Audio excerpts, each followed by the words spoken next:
the world and continues to do the same for youth.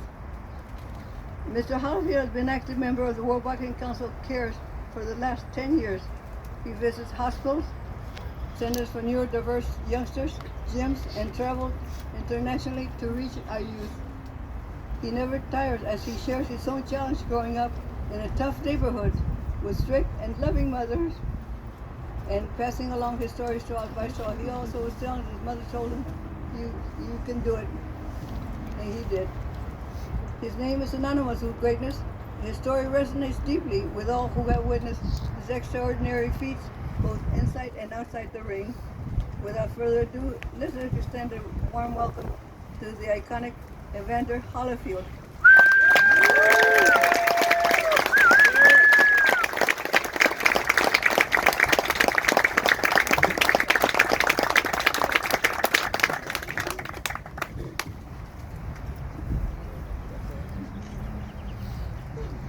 I'm honored to be here today, and I just want to thank you all for inviting me.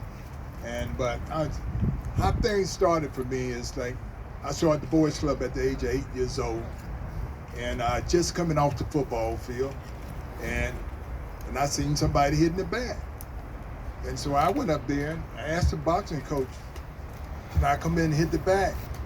He told me no, and I looked at him, but respectfully, he said no, no mean no. I go back the next day, I come and ask him, he said, "You got to be on the boxing team." I said, "I want to be on the boxing team." He said, "No." And come up the third day and I looked, and he looked at me and he was just like shaking his head. And I act like I'm just gonna walk away. And he turned it back and I ran up there and asked him again. He said, "Okay, come on in." And so that's how things started. So Mr. Morgan, he said, now, what do you want to be? I said, I just want to be the best. He said, you can be like Muhammad Ali. And I looked at him and I said, I'm only 8 years old. And he told me, he said, you're not going to always be 8. And next week I'm gonna be 9, so I knew they were right. Like this, and he said, "What do you think?" And I said, I got to ask my mama first. And he said, "No, I'm asking you, do you want to be like Ali?" I said, "But if I don't ask my mama, I can't even start." And that's when he told me, he said, "You got a good mom." And so I realized everything that ever happened to me, it's in order. It's your parents. And so who are you without your parents? So I realized that I started with my mom, and of course I won my first 5 fights. Then one day I lost. I started crying. I told my mom I wasn't gonna do it no more. My mama said, I can't quit. She said, you have to win, then you can change your mind. So finally, when I won, I didn't want to change my mind. I realized that, the game of boxing is kind of different. When I'm in there, when it's all over, I'm happy about what I accomplished. But in the process, you don't know who you fight. You think about 100 kids, and you don't know who in your weight division. You're looking at everybody, and it was quite different. But through the Junior Olympic program, I kept going, and eventually I made the Olympic team. And I didn't about think I was gonna make the Olympic team, but I came up very poor as a kid, and people told me I wasn't gonna be anything. But I sit there, my mama used to tell me to zip it up, but sometimes they encourage you, and they saying bad things about you. So, before I graduated in 1980. In 1980, and everybody was laughing at me, because, I'm like, they were just laughing at me and say, you ain't gonna be nothing. And I said, let me tell you what I'm gonna be. I said, look, I'm gonna make the Olympic team, and I'm gonna be the heavyweight champion of the world. They said, man, you ain't gonna be nothing. You know, because I lived in the project. They told me I wasn't gonna be nothing.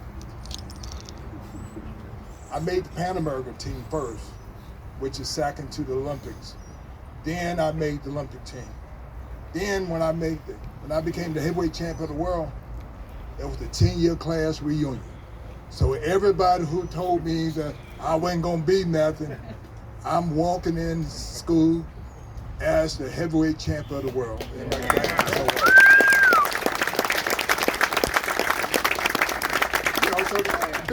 the thing is not to give up.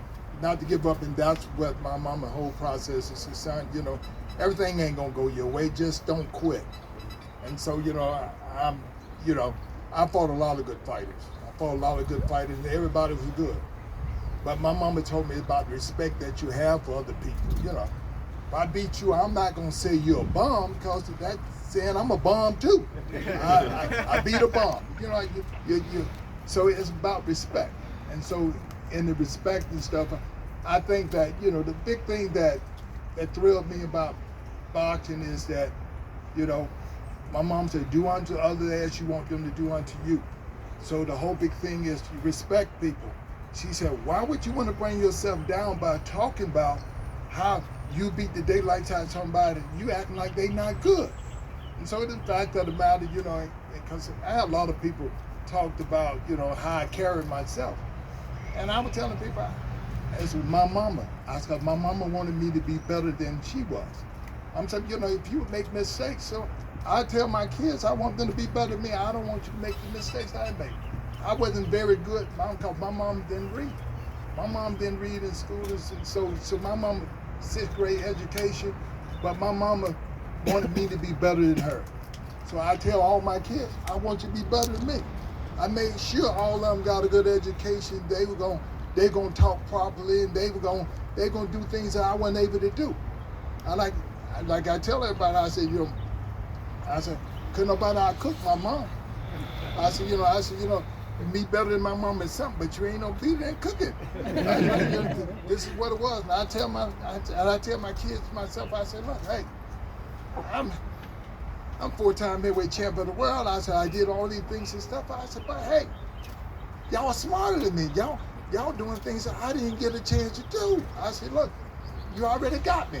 How you gonna, because, you know, my kids start saying, Dad, ain't nobody gonna ever be better than you. I said, I never became a better cook than my mama. I said, but for all the other stuff, I got her. I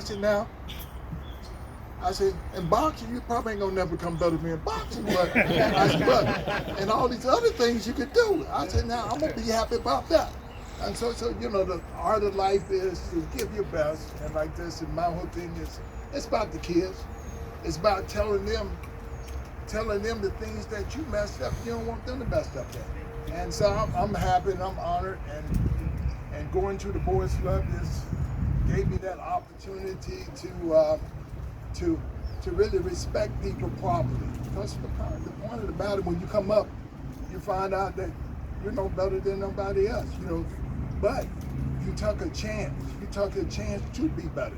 And you know, that's what I've done. I went to the boys club, and now there's a lot of people, and you know, and I looked and I'm like, you know, I just do a lot of push-ups, you know. I tell my kids that, you know, because everybody thought that I was a mean guy. I never was mean, but you know, my daddy was very strong, and my brothers used to tell me, your dad is very strong, man.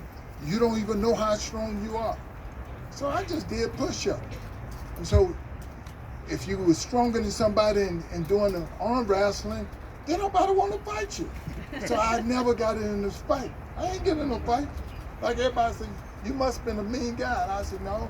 I said, one thing I realized that if you can beat people in arm wrestling, they think just because you're strong, you can fight. I said, eventually I learned how to fight because of boxing. I said, I don't get into a situation like that.